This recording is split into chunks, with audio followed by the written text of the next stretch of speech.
Welcome to Air Crash Detective. Tonight we delve into the chilling and heartbreaking story of Helios Airways Flight 522.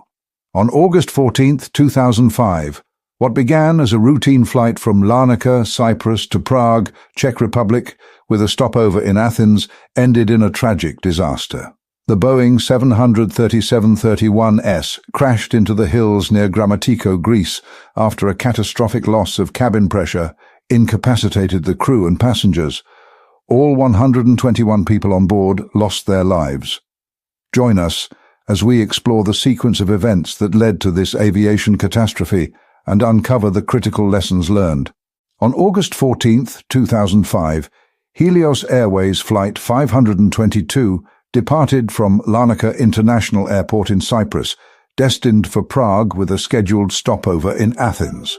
The aircraft, a Boeing 737-31S, registered as 5BDBY, was carrying 115 passengers and 6 crew members. The flight took off at 9:07 a.m. local time, and shortly after departure, an unseen error set the stage for a fatal chain of events. Conditions on the day of the flight. The weather on August 14, 2005 was generally favorable for flying.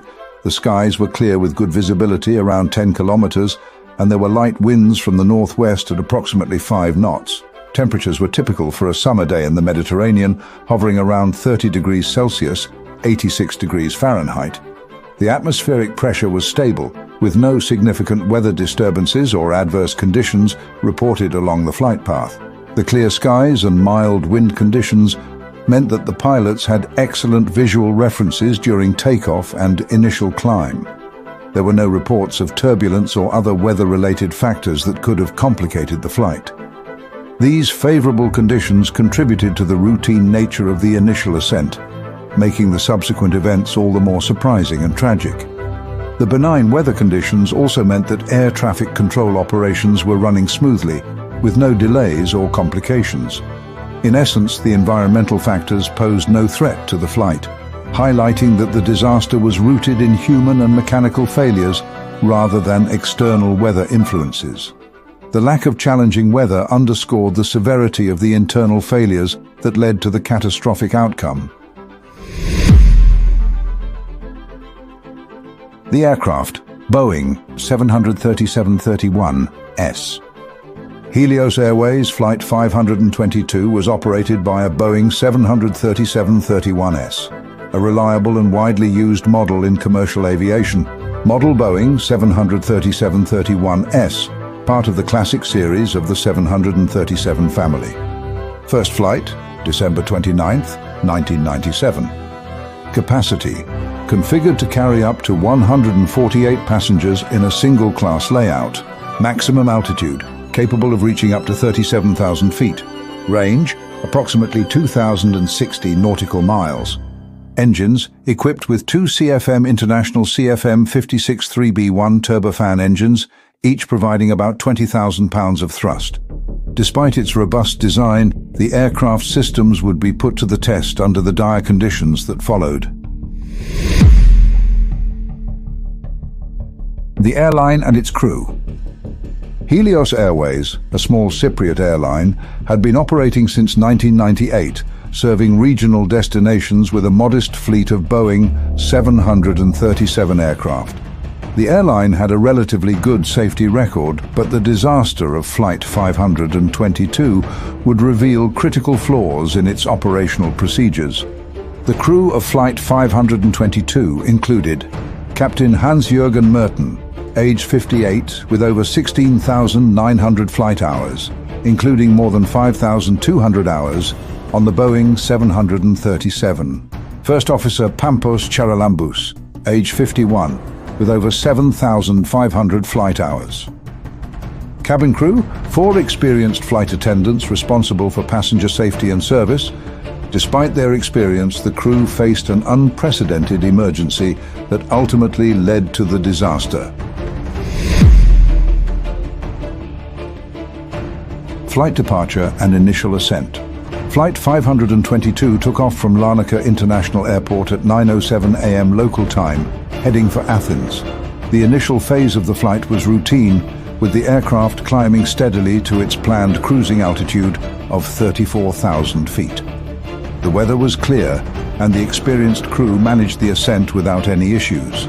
Passengers settled in for the short journey to Athens. However, a critical error during the pre-flight checks set the stage for disaster. The pressurization system was left in the manual mode after maintenance checks, a setting that would prevent the cabin from automatically pressurizing as the aircraft climbed. Pre-disaster moments. As the aircraft ascended to its cruising altitude, the cabin pressure began to decrease. At 10,000 feet, an oral warning known as the cabin altitude warning horn sounded in the cockpit, indicating a potential pressurization problem. The sound was similar to the takeoff configuration warning, which caused confusion among the crew. Captain Merton and First Officer Charalambous struggled to diagnose the issue, mistakenly believing the warning was related to an incorrect configuration rather than a pressurization problem. At 34,000 feet, the cabin altitude continued to rise, leading to hypoxia, a condition where insufficient oxygen reaches the body's tissues. The crew's cognitive functions deteriorated rapidly, rendering them unable to recognize the severity of the situation or take corrective action. As hypoxia set in, both pilots lost consciousness, leaving the aircraft on autopilot, maintaining its altitude but heading towards disaster.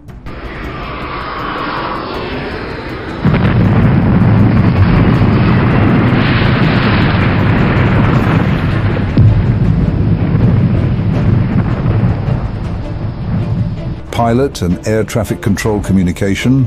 In the moments leading up to the disaster, there was significant confusion and miscommunication between the flight crew and air traffic control, ATC. After the cabin altitude warning horn sounded, indicating a potential pressurization problem, the pilots communicated with Helios Airways Operations Center, seeking clarification and assistance. However, due to the insidious effects of hypoxia, their communication was impaired, making it difficult for them to clearly articulate the issue. The initial warning, which the crew mistakenly believed to be related to a takeoff configuration issue, led to a series of ambiguous and increasingly frantic exchanges. Captain to Helios Operations, the equipment cooling light is on, the takeoff configuration warning horn. Operations to Flight 522, check the pressurization panel. First Officer to Operations, we have a problem. We have a problem. First Officer to Operations, we have a problem. We have a problem. The lack of clarity in these communications stemmed from the crew's deteriorating cognitive functions due to the lack of oxygen. Hypoxia impaired their ability to process information and respond appropriately. This confusion was further exacerbated by the similarity in sound between the cabin altitude warning horn and the takeoff configuration warning, leading the pilots to misdiagnose the issue. As the situation escalated, the crew's attempts to troubleshoot became increasingly ineffective. The pilots struggled to understand the nature of the problem and did not realize that the aircraft was experiencing a loss of cabin pressure. The lack of immediate recognition of hypoxia symptoms, such as dizziness, confusion, and shortness of breath, contributed to their inability to address the emergency properly. Compounding the problem, the communication with ATC became progressively less coherent.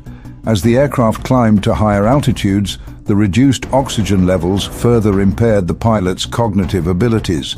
Attempts by ATC to contact the flight were met with garbled and incomplete responses, increasing the urgency and confusion on both sides. ATC to Flight 522. Helios 522 Athens, do you read? Flight 522, unintelligible response. Despite the severity of the situation, the true nature of the emergency was not conveyed effectively to ATC or Helios Operations Center. The operators, unable to grasp the gravity of the situation from the impaired communications, suggested standard troubleshooting steps, which were insufficient for the actual problem at hand. Operations to Flight 522, can you confirm your altitude? First Officer, we, problem altitude. First Officer, we, problem altitude. These exchanges highlight the tragic impact of hypoxia on pilot performance and decision-making. The inability to communicate clearly and diagnose the issue led to a critical delay in taking corrective actions, such as descending to a lower altitude where the air was breathable, or manually deploying oxygen masks. The failure to identify and respond to the pressurization problem ultimately sealed the fate of Flight 522. The catastrophic event. At approximately 10:21 a.m., Helios Airways Flight 522 entered Greek airspace, maintaining its cruising altitude of 34,000 feet. Greek Air Traffic Control, ATC, attempted to establish contact with the flight, but received no response. This lack of communication raised immediate concerns, as the aircraft continued on autopilot, flying a holding pattern over the Aegean Sea near Athens. Recognizing the potential severity of the situation, Greek ATC scrambled two F-16 fighter jets at 11:24 a.m. to intercept and visually inspect the unresponsive aircraft. The fighter pilots quickly located the Boeing 737-31S and approached for a closer look. They observed a chilling scene inside the cockpit, the captain slumped over the controls and the first officer motionless in his seat. The oxygen masks were deployed in the cabin, indicating that the passengers and cabin crew had also succumbed to hypoxia, a condition caused by the gradual loss of cabin pressure. The aircraft, still on autopilot, maintained its altitude and course without any human intervention.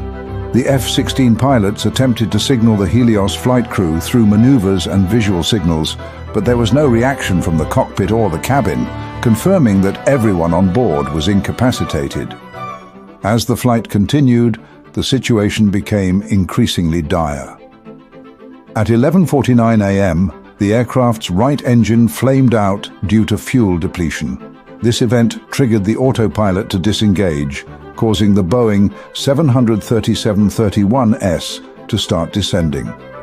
The aircraft's trajectory shifted, and it began a gradual descent towards the ground. Shortly thereafter, at 12 p.m., the left engine also flamed out, leaving the aircraft without any thrust. The loss of both engines initiated an uncontrolled descent. With no one conscious to take manual control, the aircraft rapidly descended towards the mountainous terrain near Grammatico, Greece. At 12:03 p.m., Helios Airways Flight 522 crashed into the hills, disintegrating upon impact and instantly killing all 121 people on board. The wreckage was scattered across a wide area, with parts of the fuselage, wings and tail sections strewn over the rugged landscape. Aircraft response to the catastrophe.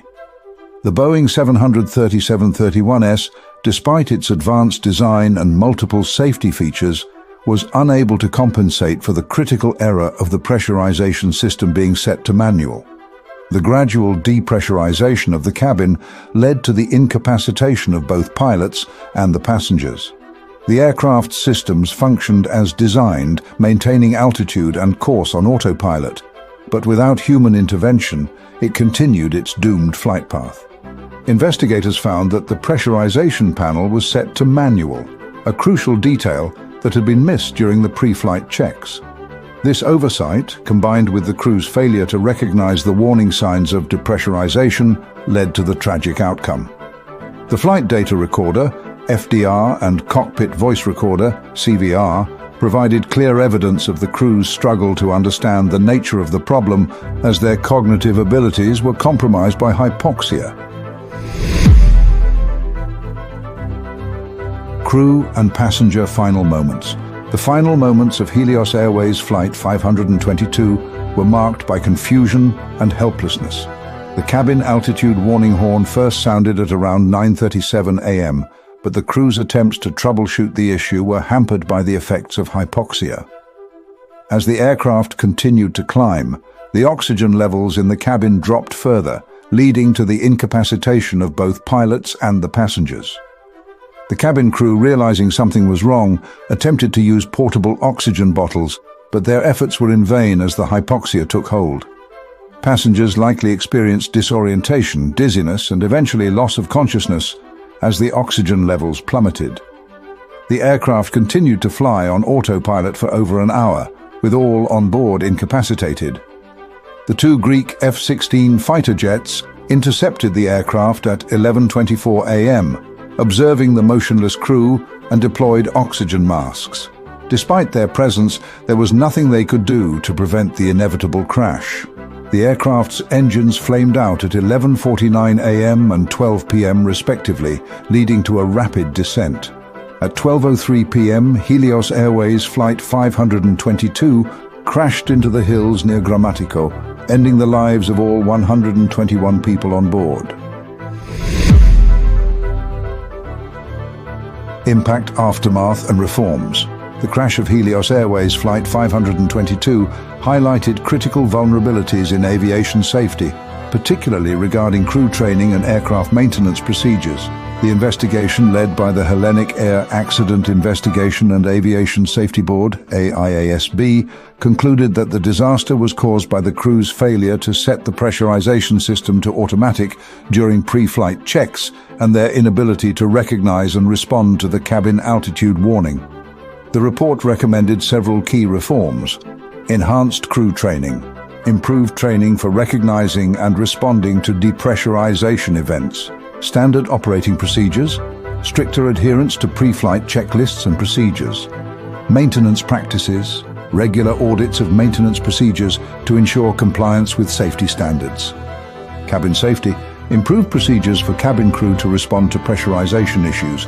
Helios Airways was subsequently rebranded as Ajet and ceased operations in 2006. The tragic loss of Flight 522 serves as a somber reminder of the importance of rigorous training, strict adherence to safety protocols, and the constant vigilance required to prevent such disasters in aviation.